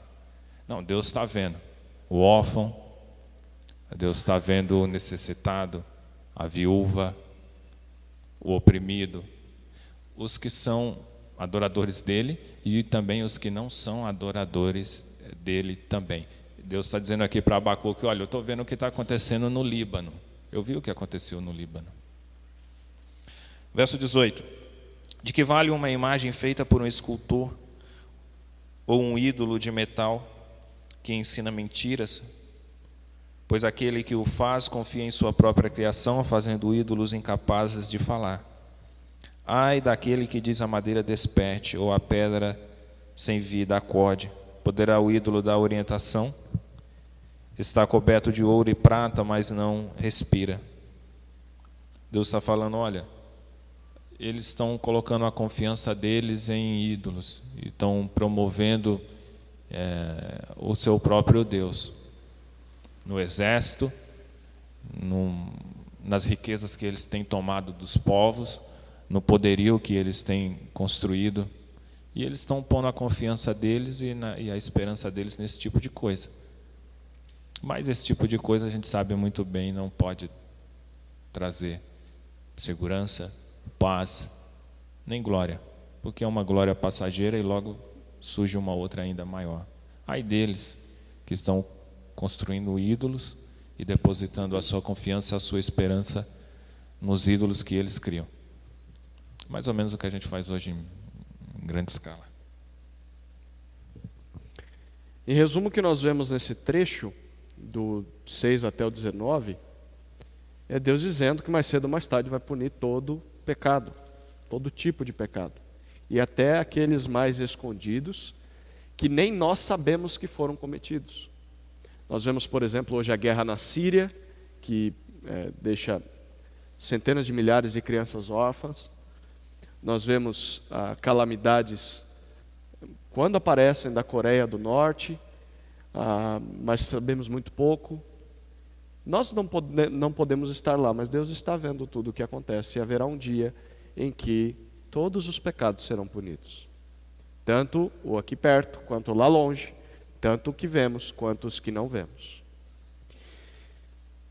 O que é motivo de orgulho hoje, será motivo de vergonha amanhã, e vai acabar destruindo o próprio ímpio, que pratica o pecado.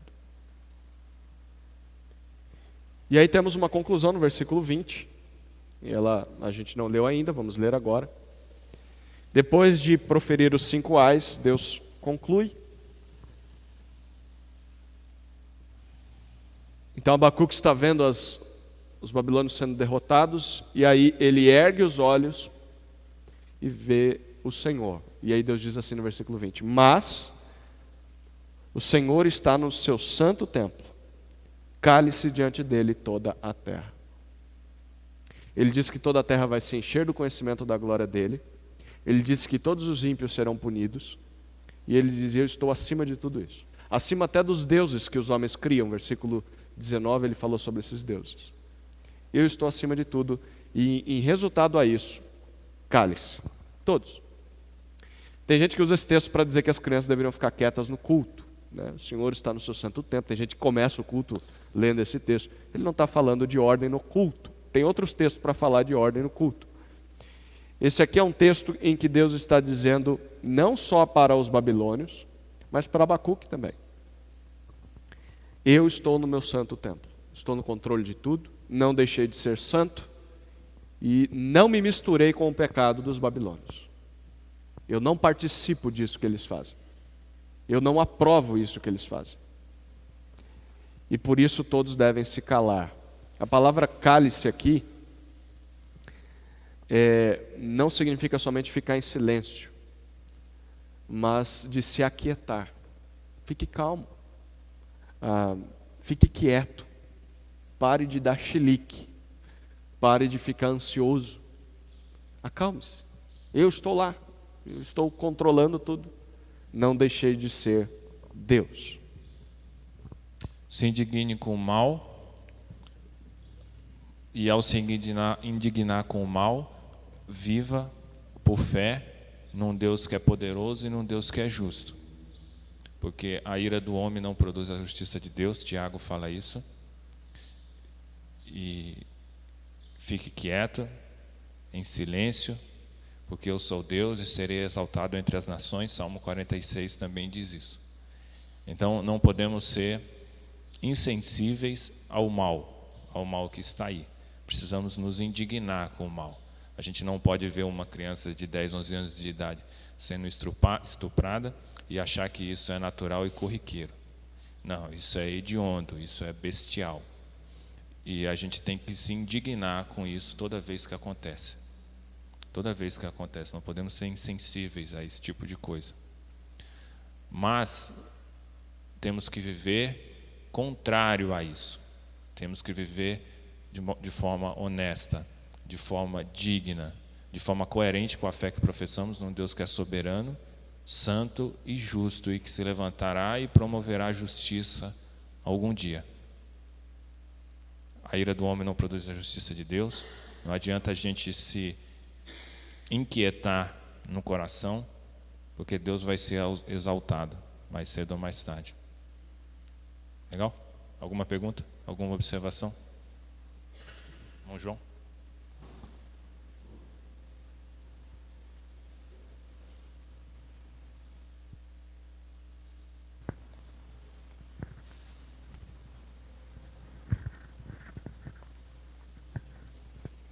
Bom, diante de todo esse estudo aqui de Abacuque, espero que se eu tiver errado no meu raciocínio, né, eu peço que o pastor me ajude, pastor José e pastor Gideon.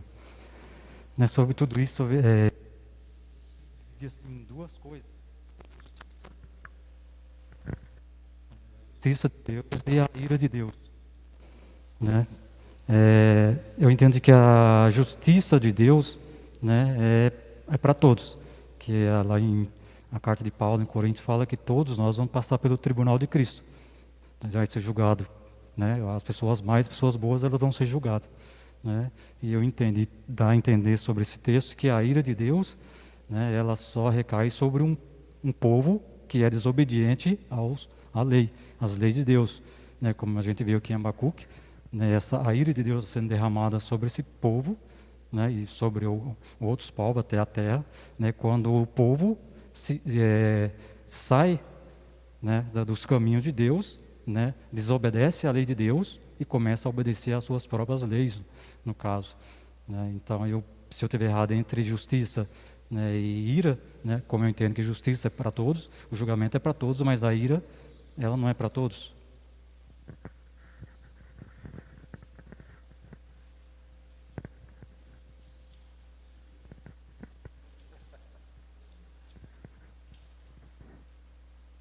O Zé, ele fala assim para mim, vai você.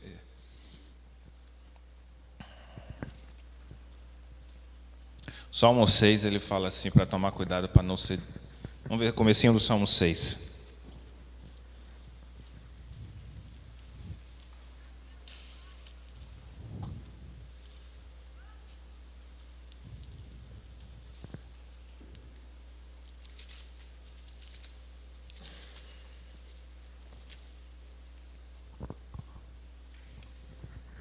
Salmo 6, verso 1.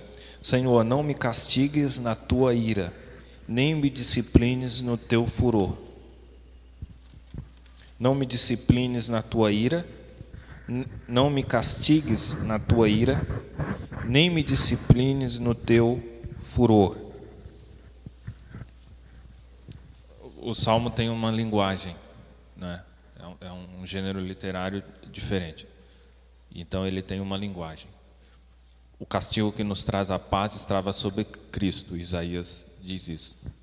Então, não consigo ver Deus trazendo castigo sobre os seus, porque o castigo que nos traz a paz estava sobre Cristo. Por outro lado, o pai que ama cedo disciplina. Isso ecoa nas Escrituras, a questão da disciplina. Embora a linguagem aqui seja de castigo. A ideia é que Deus trata dos seus. Deus trata dos seus. E procure andar corretamente, para que Deus não trate você com um pouco mais de intensidade. Com um pouco mais de intensidade. Deus vai trazer justiça para todos, mais cedo ou mais tarde. Mas Deus também vai tratar em especial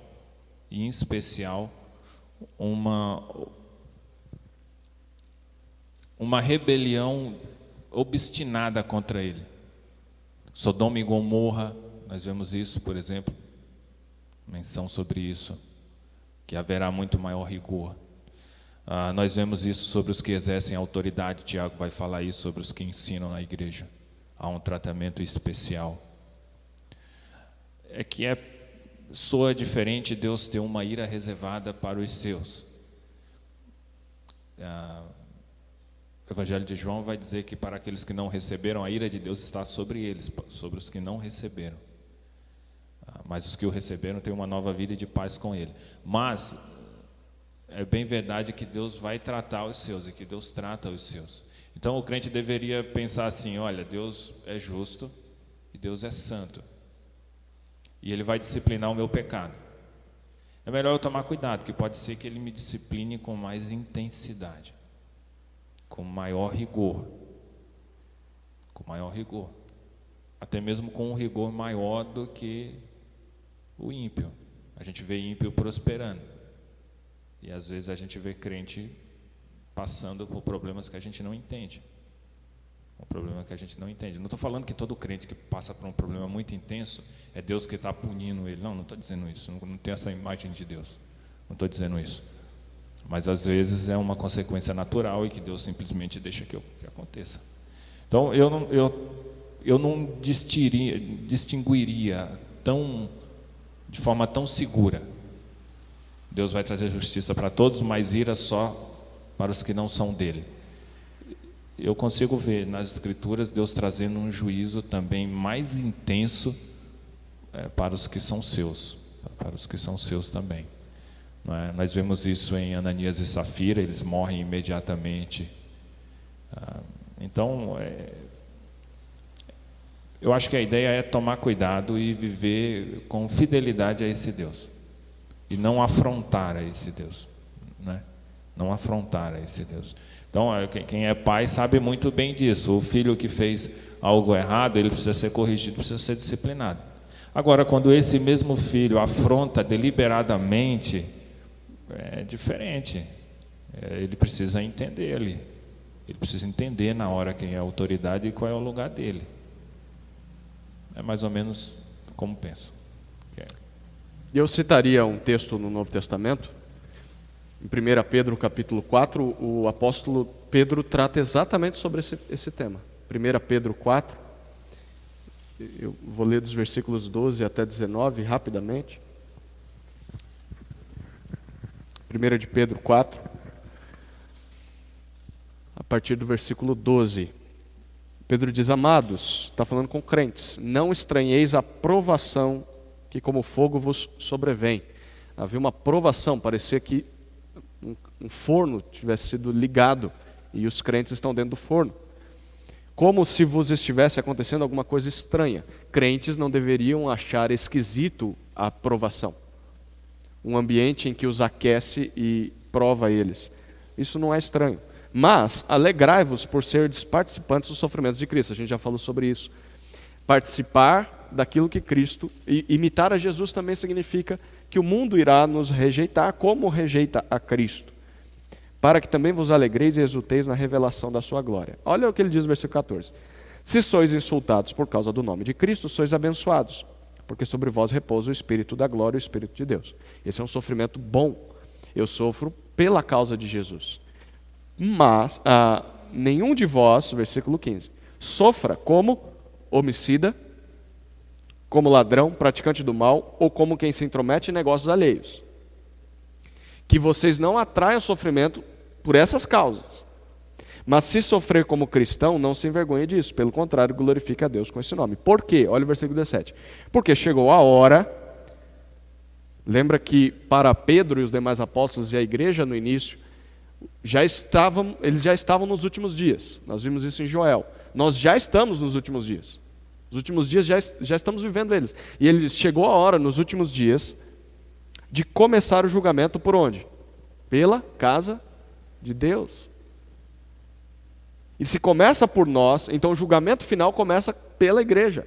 Se começa por nós, qual será o fim daqueles que desobedecem ao Evangelho de Deus? Aqueles que estão dentro da igreja. Aqueles que sofrem por serem homicidas, ladrões, praticantes de mal e tal. E se para o justo, olha o que ele diz no versículo 18, se para o justo é difícil ser salvo, onde comparecerá o ímpio, o pecador? Se para o crente já é difícil ser salvo, imagine para o descrente. E ele termina dizendo, portanto, os que sofrem segundo a vontade de Deus devem confiar a vida ao fiel Criador, praticando o bem. Pedro reconhece, Deus julga sim, começa pela igreja. Eu não faria uma distinção entre justiça e ira. Na verdade, eu uniria isso e diria que a ira de Deus é a manifestação da sua justiça. É a justiça de Deus em ação. Então, o dia da ira é o dia em que Deus fará a justiça. A justiça sempre esteve lá. Nós estamos vendo em Abacuque. Deus não está fazendo justiça ainda contra os babilônios, mas haverá um dia em que isso acontecerá. Será o dia da ira. A justiça permanece. Então o dia do juízo final será o dia final em que a taça da ira de Deus será derramada. Vai ser uma justiça final. Então, pegando talvez 3 conceitos aí que a gente gosta de citar e às vezes nem percebe o que está falando. Juízo final, ou juízo, é a justiça de Deus em ação, a ira dele sendo derramada. Então, no juízo final, Deus derramará completamente a sua ira. Ele aplicará e resolverá toda a injustiça. Julgará todos. Misericórdia é o segundo conceito. Então, primeiro, o juízo. É a aplicação a ira de Deus, é a aplicação da sua justiça. Segundo conceito é o de misericórdia. Misericórdia é o ato de Deus não retirar a sua justiça, mas dar tempo, suspender a sua justiça. Ele não castiga as pessoas e vai dando tempo para que elas se arrependam. Deus é paciente, até que chega um momento em que ele chega, acabou, ele diz, acabou, a taça transbordou, o limite foi excedido, agora eu vou derramar minha ira. E em terceiro lugar, nós temos a graça. Então, juízo, misericórdia e graça. A graça não é a suspensão da justiça, mas a graça é o livramento dessa justiça. Ou seja, no juízo final, todos estaremos diante de Deus prestando contas por nossos pecados, tanto os crentes quanto os ímpios. A única diferença e distinção entre eu e você, nós, os crentes, e os descrentes em Jesus, é que os nossos pecados já foram pagos. Eles serão todos expostos, mas como perdoados. Já foram pagos. Quem foi que assumiu essa culpa aqui? Na cruz, o nosso Salvador Jesus. Isso é a graça. Deus retira de nós a justiça e nos dá algo que nós não merecíamos. Então, ira é a aplicação da justiça. Misericórdia é Deus suspender a justiça por enquanto. Ele fez com os babilônios, fez com o povo de Israel por tantos anos, faz com a nossa geração e faz comigo e com você muitas vezes. Suspende a justiça. E a graça é Deus livrando do juízo aqueles que mereciam juízo. O texto diz, se para o justo já é difícil ser salvo, é impossível. Se não fosse a graça de Deus. Ele tira de nós o castigo que merecíamos, Jesus assume esse castigo e nos dá o que não merecíamos, que é a salvação. Não sei se ajuda ou piora, mas... A coisa ficou um pouco teológica, né? Mas é isso mesmo. Perfeita a explicação do Zé. Por exemplo, a gente vê Efésios, capítulo 6, Paulo falando assim, criem seus filhos na disciplina e na paz, não provoqueis vossos filhos a ira, mas criai-os na disciplina e na admoestação do Senhor. Não provoqueis vossos filhos a ira. Capítulo 2, Paulo vai falar assim, olha, antes vocês eram gentios, estrangeiros por natureza, merecedores da ira de Deus. Vocês eram merecedores da ira de Deus. Lá no capítulo 6 ele vai falar assim, olha, vocês têm que criarem seus filhos na disciplina e da admoestação do Senhor. Porque se vocês não fizerem isso, vocês estão provocando seus filhos, empurrando seus filhos para a ira. Para a ira de quem? Me parece a leitura mais simples e natural, a ira de Deus. A ira de Deus. Antes vocês viviam como estrangeiros, sem Deus. Viviam do jeito que queriam. E eram, por natureza, merecedores da ira de Deus. Se vocês continuarem a criar seus filhos do modo de vida que vocês viviam antes, vocês estão provocando seus filhos à ira. A ira de Deus. Vocês estão empurrando os filhos de vocês à ira de Deus. Tem o elemento da graça, como José bem explicou, da misericórdia. Não obstante, tem a justiça, tem a ira de Deus, muito, muito presente aí. Já é. Nós avançamos já o nosso tempo, né? Tínhamos uma música separada para encerrarmos o culto. Nós vamos deixar para uma próxima, tá, Nael? Alguém tem alguma pergunta, algum comentário aí final para fazer sobre o que falamos hoje?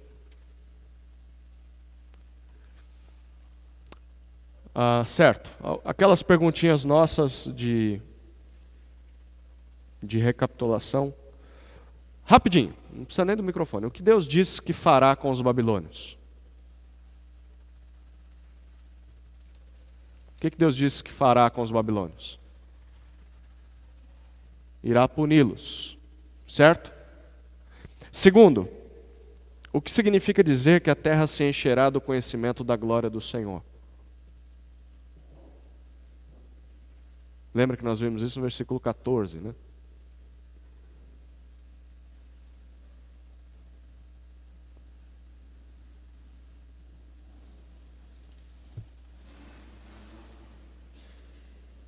E aí?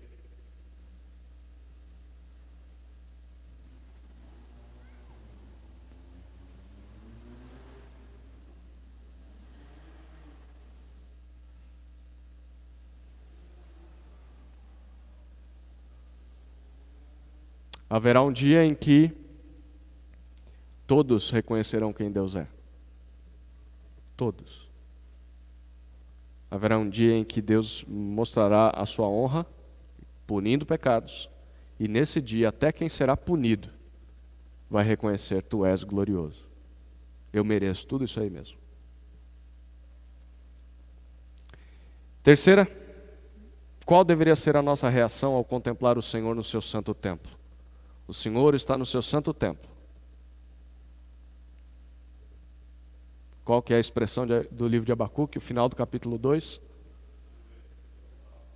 Cale-se diante dele toda a terra, os ímpios e os justos. Observem, temam, reverenciem e façam o que tem que fazer. Mas lembre-se de que eu não sou igual a vocês.